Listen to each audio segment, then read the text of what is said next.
তুই যা যা জানিস সঠিক বলে দে, এটা তোর জন্য ভালো হবে। আমি সব সত্যি বলছি স্যার। ভারতের কারাগারে আটক থাকার পর ফিরে এসেছে ওসমান হাদির হত্যাকারী ফয়সাল ও আলমগীর। সকালে ব্রিফিংয়ে এই তথ্য জানিয়েছেন অতিরিক্ত police commissioner SN. Mohammad Nazrul Islam. রিমান্ডে পুলিশের জিজ্ঞাসাবাদে অবশেষে নিজের মুখেই সব স্বীকার করে নিলেন শরীফ ওসমান হাদিকে গুলি করা সেই শুটার ফয়সাল। পুরো পরিকল্পনাটা সাজানো হয়েছিল, কোন পথ ধরে তারা দেশ ছেড়ে পালিয়েছিল, আর সবচেয়ে চমক দেওয়ার মতো প্রশ্ন, এই সকল কিছুর পেছনের মাস্টারমাইন্ড আসলে কে? বিজয়নগরের সেই রক্তাক্ত রাতের খুনি অবশেষে ধরা পড়েছে। মেঘালয়ের দুর্গম পাহাড় পেরিয়ে ভারতের মাটিতে লুকিয়েছিল সে, নতুন নাম, নতুন পরিচয় নিয়ে। কিন্তু শেষ পর্যন্ত পুলিশের ম্যারাথন জেরায় ভেঙে পড়েছে ফয়সাল করিম মাসুদ। আর তার মুখ থেকে বেরিয়ে এসেছে সেই ভয়াবহ সত্য, যা নতুন করে নাড়িয়ে দিচ্ছে পুরো তদন্তকে। কেন সে নিজের পরিচয় বদলে রাহুল নামে লুকিয়েছিল, কার নির্দেশে চালানো হয়েছিল ওসমান হাদি হত্যার সেই রহস্যময় মিশন, আর সবচেয়ে বড় প্রশ্ন, সবকিছু জানার পরও কেন আবার গোপনে বাংলাদেশে ফেরার পরিকল্পনা করছিল এই পলাতক অভিযুক্ত। ওসমান বিন হাদি খুনের ঘটনায় এবার ঘটল সবচেয়ে বড় এবং চমকপ্রদ ঘটনা। যে খুনিদের হন্য হয়ে খুঁজছিল বাংলাদেশের আইন শৃঙ্খলা রক্ষাকারী বাহিনী, যারা দেশ জুড়ে এক ত্রাসের রাজত্ব কায়েম করে রাতারাতি হাওয়া হয়ে গিয়েছিল, তারা অবশেষে ধরা পড়েছে। আর তাদের গ্রেফতারের পর বেরিয়ে আসছে এমন সব চাঞ্চল্যকর তথ্য, যা শুনলে আপনার চোখ কপালে উঠবে।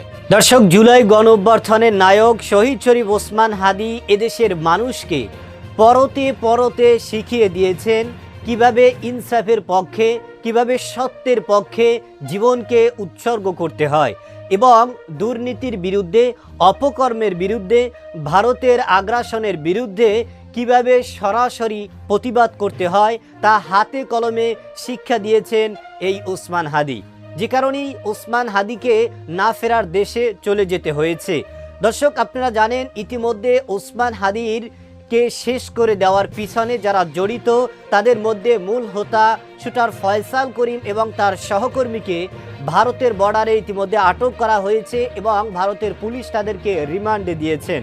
দর্শক, রিমান্ডে চাঞ্চল্যকর কিছু তথ্য বেরিয়ে আসছে। তার সাথে বিএনপির নেতা মির্জা আব্বাসের কথারও গুঞ্জন উঠেছে এবং তাকে বাংলাদেশে ফিরিয়ে আনার সব ধরনের আইনি প্রক্রিয়া এবং সব ধরনের কার্যক্রম ইতিমধ্যে শেষ হয়েছে।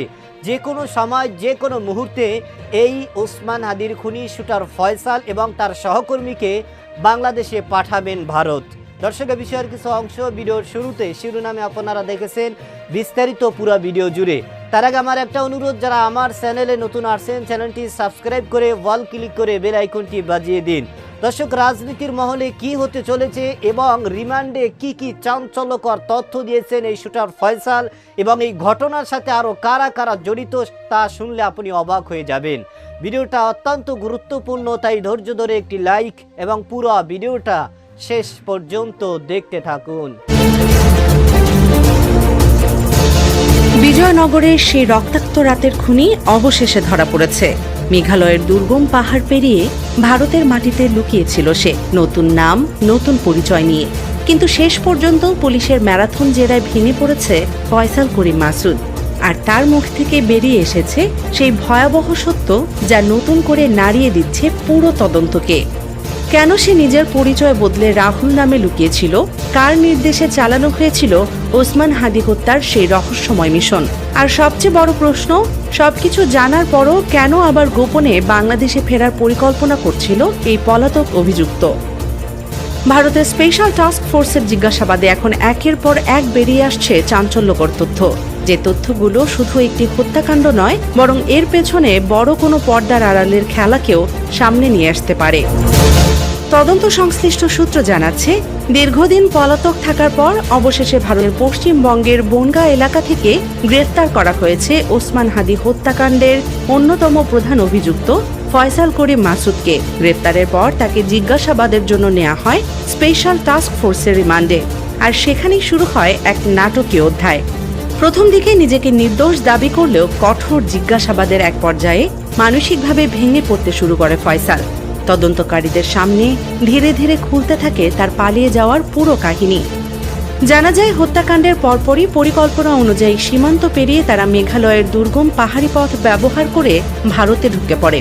পালিয়ে যাওয়ার পর নিজের পরিচয় আড়াল করতে ফয়সাল রাহুল নামে ভুয়া পরিচয় ব্যবহার করছিল বলে জানিয়েছে তদন্ত সূত্র।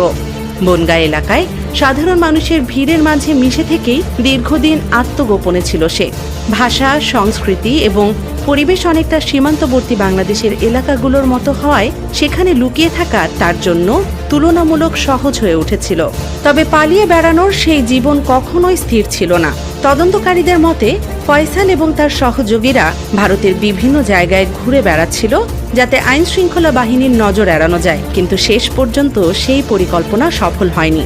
গোপন তথ্যের ভিত্তিতে এসটিএফ অভিযান চালিয়ে বনগাঁর এক এলাকা থেকে তাকে গ্রেপ্তার করে। জিজ্ঞাসাবাদের সময় উঠে আসে আরও একটি চাঞ্চল্যকর তথ্য। তদন্তকারীরা জানতে পারেন ফয়সাল আবার অবৈধভাবে বাংলাদেশে ফেরার পরিকল্পনা করছিল।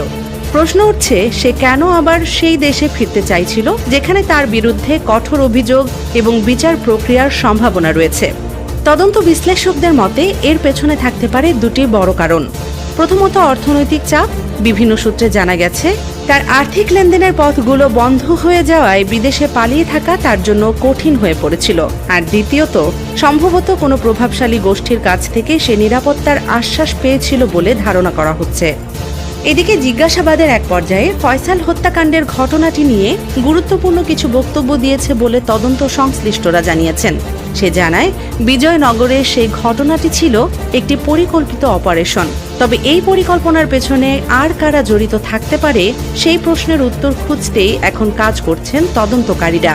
আইন শৃঙ্খলা বাহিনীর কর্মকর্তারা বলছেন পুরো ঘটনাটির পেছনে কোনো বড় পরিকল্পনা বা প্রভাবশালী ব্যক্তির সম্পৃক্ততা ছিল কিনা সেটিও খতিয়ে দেখা হচ্ছে। কারণ ফয়সালের জবানবন্দির কিছু অংশ ইঙ্গিত দিচ্ছে এই হত্যাকাণ্ড হয়তো কেবল ব্যক্তিগত শত্রুতার ফল ছিল না। তদন্ত যত এগোচ্ছে ততই সামনে আসছে নতুন নতুন প্রশ্ন। কে ছিল এই পুরো ঘটনার আসল পরিকল্পনাকারী? কারা তাকে অর্থ ও আশ্রয়ের ব্যবস্থা করে দিয়েছিল? আর কেন এত ঝুঁকি নিয়ে সীমান্ত পেরিয়ে পালানোর পরও আবার বাংলাদেশে ফেরার পরিকল্পনা করছিল সে? এখন সবার নজর তদন্তের পরবর্তী ধাপের দিকে, কারণ তদন্তকারীদের মতে ফয়সালের জিজ্ঞাসাবাদ শেষ হলে আরও অনেক গুরুত্বপূর্ণ তথ্য সামনে আসতে পারে যা পুরো ঘটনাটির রহস্য উন্মোচনে বড় ভূমিকা রাখবে। বাংলাদেশের সাধারণ মানুষও এখন অপেক্ষা করছে এই বহুল আলোচিত হত্যাকাণ্ডের আসল সত্য শেষ পর্যন্ত কোথায় গিয়ে দাঁড়ায়। কারণ একটি বিষয় স্পষ্ট, অপরাধ যতই পরিকল্পিত হোক না কেন শেষ পর্যন্ত আইনের হাত থেকে পালিয়ে থাকা খুব কঠিন। দর্শক, আপনারা জানেন জুলাই গণঅভ্যুত্থানের নায়ক শহীদ শরীফ ওসমান হাদিকে যারা বিভিন্ন পূর্ব পরিকল্পিতভাবে দুনিয়া থেকে শেষ করে দিয়েছেন, তারা আসলে এই ওসমান হাদি কিন্তু গণমাধ্যমে একটা কথা বলেছেন যে আমি যদি সংসদ সদস্য হই তাহলে সর্বপ্রথম সংসদে আমি চাঁদাবাজির বিরুদ্ধে কথা বলবো, আমি দুর্নীতির বিরুদ্ধে সরাসরি প্রতিবাদ করব। তার এই কথার প্রেক্ষিতেই কিন্তু জীবন দিতে হয়েছে এই শহীদ শরীফ ওসমান হাদির, এবং তারপরেই কিন্তু তার উপরে অ্যাটাক করা হয়েছে এবং সিঙ্গাপুরে চিকিৎসাধীন অবস্থায় কিন্তু এই ওসমান হাদি না ফেরার দেশে চলে গেছেন। তার এই চলে যাওয়াকে কিন্তু কেন্দ্র করে সামাজিক যোগাযোগের মাধ্যমে কিন্তু অনেক আলোড়ন সৃষ্টি হয়েছে এবং শুধু বাংলাদেশ নয়, সারা বিশ্বের মানুষ কিন্তু শোকাহত অবস্থায় হয়ে পড়েছিলেন এবং সকলেরই দাবি ছিল যে এর পিছনে যারাই জড়িত, এই ঘটনার সাথে যাদের ইন্ধন রয়েছে, যাদের আদেশ রয়েছে, যাদের পরামর্শ রয়েছে এবং যাদের কারণেই এ ধরনের একটা ঘটনা ঘটেছে, তাদেরকে যেন আইনের আওতায় এনে দিবালোকে প্রকাশ্যে বাংলাদেশের সারা বিশ্বের মানুষের সামনে তাদের বিচার করা হয়, যাতে করে এ ধরনের আর অঘটন বাংলার জমিনে না ঘটে।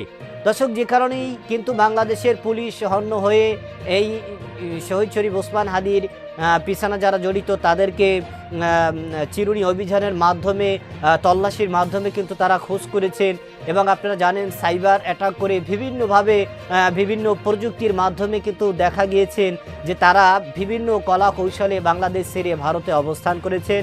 এই মূল হোতা ফয়সাল করিম এবং তার সাথে তার সহকর্মী। কিন্তু ইতিমধ্যেই আপনারা জেনেছেন যে ভারতের বর্ডারে তারা আবারও বাংলাদেশে ফেরত আসার জন্য তারা বিভিন্ন পরিকল্পিতভাবে বাংলাদেশে আবার ঢোকার পায়তারা করেছেন। এই বাংলাদেশে ঢোকার পায়তারা করার মাধ্যমে কিন্তু পুলিশের হাতে তারা আটক হয়েছেন এবং তাদেরকে রিমান্ডেও নেওয়া হয়েছে। দর্শক, রিমান্ডে কিন্তু তারা চাঞ্চল্যকর কিছু তথ্য দিয়েছেন, কে বা কাদের ইশারায় এবং কাদের সাহায্যে তারা এই ধরনের একটা কাজের সাথে জড়িত হয়েছেন এ ব্যাপারে কিন্তু তারা অনেক চাঞ্চল্যকর তথ্য দিয়েছেন এবং ভারতের মানুষও কিন্তু এই ঘটনার সাথে জড়িত এবং মির্জা আব্বাসেরও গুঞ্জন উঠেছে, তিনিও টাকা দিয়ে পরামর্শ দিয়ে তিনিও এই ধরনের ঘটনার সাথে জড়িত বলে সামাজিক যোগাযোগের মাধ্যমে কিন্তু একের পর এক আলোচনা এবং সমালোচনা ও গুঞ্জন উঠেছে। এবং এই শুটার ফয়সাল এবং তার সহকর্মীকে বাংলাদেশে আনার জন্য সব ধরনের আইনি প্রক্রিয়া ইতিমধ্যে শেষ হয়েছে এবং যে কোনো সময় যে কোনো মুহূর্তে ভারত তাদেরকে বাংলাদেশে ফিরিয়ে দিতে বাধ্য, এমনটাই গণমাধ্যমে আমরা জানতে পেরেছি এবং গুঞ্জন উঠেছে। দর্শক, এ ব্যাপারে আপনার কোনো মতামত থাকলে সেটা আমাদের কমেন্ট সেকশনে অবশ্যই জানাবেন। আজ এই পর্যন্তই। সুস্থ থাকবেন, ভালো থাকবেন। দেখা হবে আগামী কোনো ভিডিওতে, কথা হবে নতুন কোনো বিষয় নিয়ে। সে পর্যন্ত ভালো থাকবেন। খোদা হাফেজ।